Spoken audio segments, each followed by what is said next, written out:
Have you ever woken up on a Tuesday morning, stared at the clock and thought, is this what retirement feels like?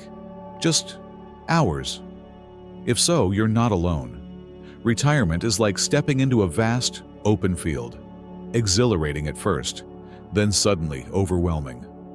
But here's the secret. Filling those hours with the right hobbies isn't just about passing time. It's about rewiring your brain, recharging your body, and rediscovering parts of yourself you forgot existed. Today, we're diving into hobbies that keep you sharp, strong, and smiling. No gym memberships or PhDs required. Let's start with something you might have written off as just for kids: gardening. Now, I'm not talking about perfectly manicured rose bushes, though if that's your jam, go for it. My neighbor, Hank, retired at 68 and promptly turned his backyard into a chaotic jungle of tomatoes, sunflowers, and herbs he can't even pronounce. "I'm basically running a salad bar for squirrels," he jokes. But here's the thing. Studies show that gardening lowers stress, improves mobility, and even boosts memory. Digging in the dirt exposes you to microbes that strengthen your immune system, and planning your plots works your brain like a puzzle. Hank's wife swears his arthritis improved once he started wrestling with weeds. Who needs yoga when you've got dandelions? But maybe getting dirty isn't your style. Let's talk about learning a musical instrument. Yes, even if you've never played a note. My friend Ethel picked up the ukulele at 72 after her grandkid left one at her house. I figured, how hard could 4 strings be? Turns out, pretty hard. But that's the point. Learning an instrument forces your brain to forge new neural pathways, which staves off cognitive decline. Ethel practices 10 minutes a day, often messing up Elvis classics. "My cat's my biggest critic," she laughs. Apps like Simply Piano or Musician make it easy to start, and thrift stores are full of secondhand instruments. Now, here's a hobby you might not expect: bird watching. Before you roll your eyes, hear me out. My cousin Lou, a retired truck driver, bought a $20 pair of binoculars and a field guide on a whim. Now, he's the self-proclaimed bird whisperer of his neighborhood, leading walks for other seniors. It's like a treasure hunt, but the treasure is a grumpy owl, he says. Birdwatching gets you outside, sharpens your focus, and connects you to nature's rhythms. Plus, identifying species exercises your memory.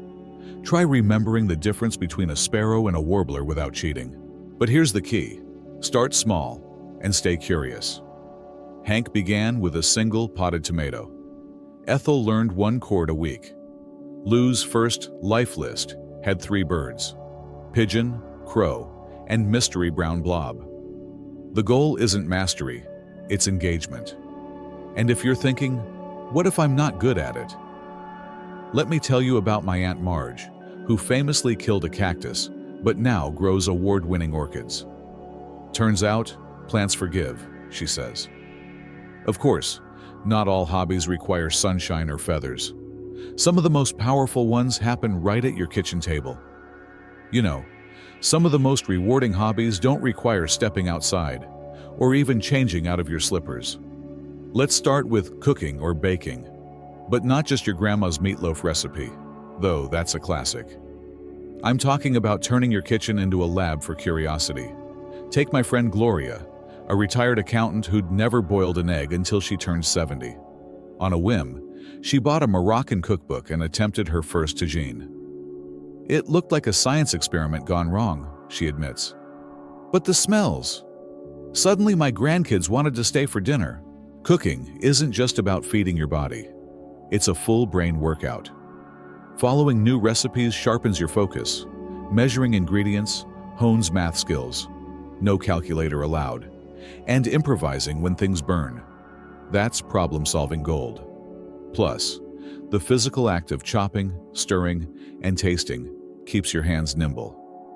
Gloria is now the queen of fusion disasters. Her kimchi lasagna is legendary at the senior center. "They're too polite to say no," she winks. Now, let's shift from the kitchen to the couch, or wherever you keep your favorite notebook. Writing or journaling might sound intimidating, but hear me out. This isn't about penning the next great novel. My neighbor, Carl, started jotting down memories for his grandkids after his wife passed. Just silly stuff, he says. Like the time I tried to fix the TV with a coat hanger and electrocuted the cat. Those snippets became a family treasure, but Carl noticed something unexpected. His memory improved. Writing about the past made me sharper in the present, he says. Science backs this up. A Baylor University study found that seniors who journaled daily for 15 minutes had better cognitive function and lower stress levels. It doesn't have to be profound. Try gratitude lists, letters to your younger self, or even a one-sentence daily highlight. Today, I outwitted a squirrel stealing my birdseed. My Aunt Ruth keeps a grandkid quote journal filled with gems like, "Grandpa, your hair looks like a dandelion. Can I blow it?" But maybe you're craving something more social. Let's talk about volunteering or mentoring. My buddy Frank, a retired mechanic, started teaching teens at the community center how to restore old bikes. They call me Wrench Wizard, which is code for weird old dude who smells like WD-40, he jokes. But here's the magic. Mentoring combines purpose, social connection, and mental stimulation. Explaining carburetors to a 12-year-old? That'll keep your brain on its toes. Volunteering doesn't have to be formal. My friend Dottie knits hats for preemies at the local hospital. Each stitch is a prayer, she says. Plus, it keeps my fingers from stiffening up. Studies show that seniors who volunteer regularly have lower rates of depression and even live longer. Whether it's reading to kids, fostering shelter pets, or organizing food drives, giving back is like a multivitamin for the soul.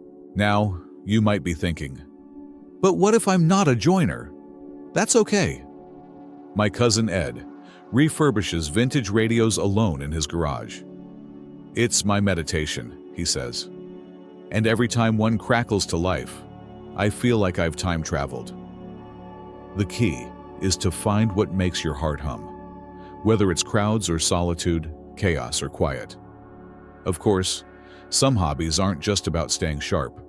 They're about rewriting the rules of what old means. Let's talk about hobbies that don't just keep you sharp. They let you rewrite the rulebook on what it means to age. Take my friend Clara, who at 75 decided to try watercolor painting.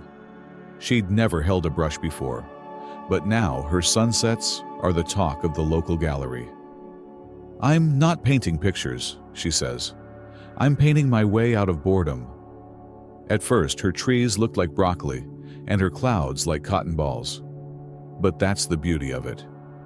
Painting isn't about perfection. It's about play. Studies show that engaging in creative arts boosts problem-solving skills and even reduces stress hormones. Clara's secret. I paint to loud music and pretend I'm Picasso's rebellious cousin. If brushes aren't your thing, maybe it's time to shake things up, literally. Let's talk about dancing. My neighbors, Walt and Marge, signed up for a ballroom class after 40 years of marriage. First lesson, I stepped on her toes so much she threatened to divorce me, Walt laughs. Now we're the cha-cha champions of the retirement community. Dancing isn't just fun. It's a full-body workout for your brain and muscles. Learning steps fires up your memory. The rhythm sharpens coordination, and the social buzz. That's the cherry on top. Plus, a University of Montreal study found that seniors who dance weekly have better balance and fewer falls.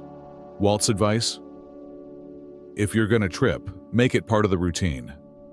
Now, let's shift gears to something quieter, but just as powerful: puzzles and brain games. My cousin Lou hosts a weekly Brainiac brunch at his condo. They tackle crosswords, Sudoku, and trivia over coffee and stale muffins. Half the time, we argue about whether emoji counts as a Scrabble word, he says. But my brain feels like it's doing push-ups. It's not just fun. Research shows that regular mental challenges can delay cognitive decline by up to 5 years. And you don't need fancy apps. My Aunt Ruth does jigsaw puzzles while listening to old radio dramas. "It's like time traveling with my hands," she says. But here's the twist. Combine hobbies for double the punch. Clara pairs her painting with classical music, turning her studio into a mind gym. Walt and Marge practice dance moves while cooking dinner, tango with the spatula. The key is to keep it joyful, not rigid. Natural transition to part 4 without preview. Of course, some hobbies aren't just about staying sharp.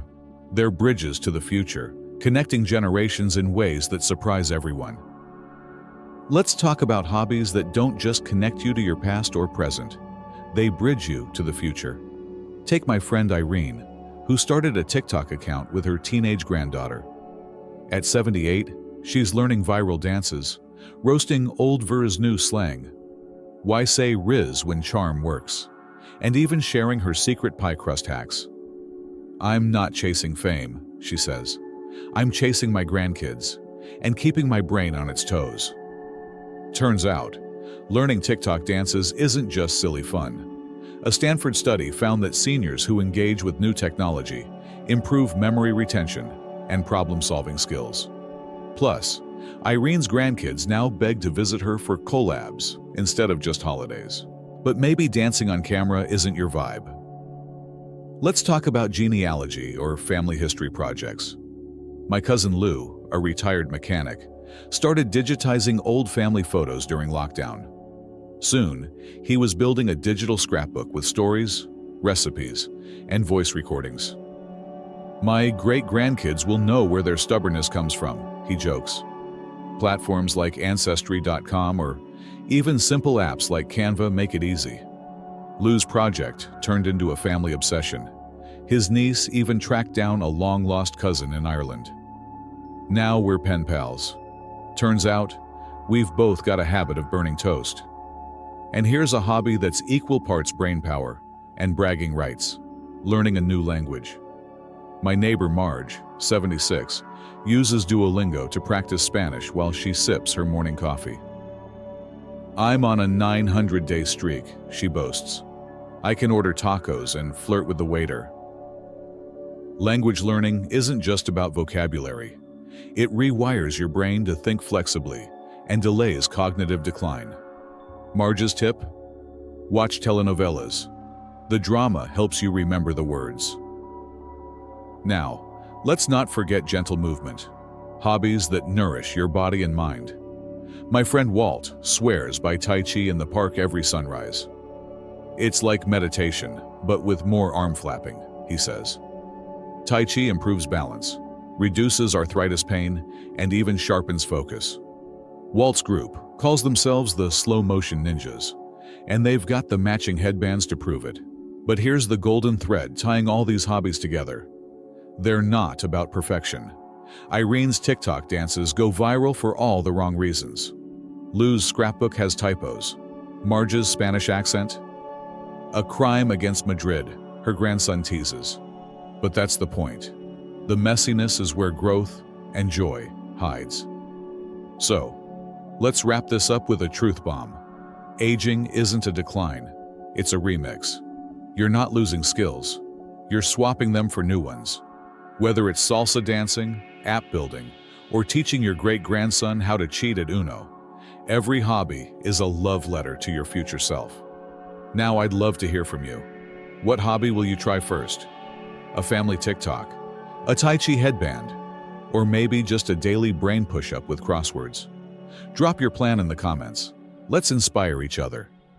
If this series sparked an idea, hit that like button, subscribe, and share it with a friend who's too busy being retired. Remember, retirement isn't an ending. It's the ultimate creative project. Here's to your sharpest, silliest, most surprising chapter yet. Keep playing, keep growing, and keep reminding the world that old is just another word for unstoppable.